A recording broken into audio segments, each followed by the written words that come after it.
How rich is Zaldico now? 4.1 billion in 2019, I think. I don't remember. Magkano yung assets niya at magkano po yung net worth niya in his latest I'm guessing because I just went through it quickly.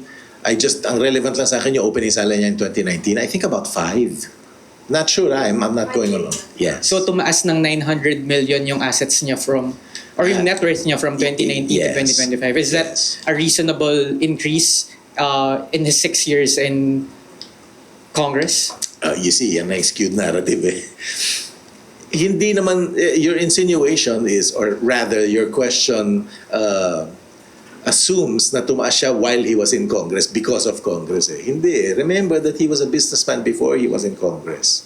And kung tumaas man yan, nakareport yan sa SAL and I'm sure nakareport sa tax returns niya because of the business, not because of Congress. Sir, about the salad, because you've kept on telling na kung makita nyo lang yung salad ni Zaldico, can you just give it to us? I don't have an additional copy.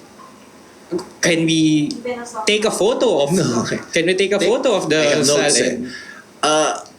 I'll give you his 2019. But we also need, sir, the 2025 because Wala nga ako eh.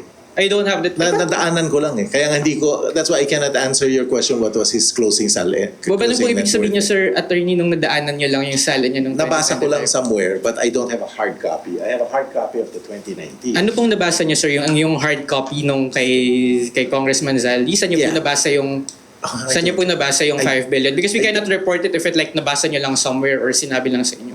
It has to be documentary evidence that 5 billion pesos po yung laman ng kanyang salad in 2025. I told you that I'm not gonna go on oath on it.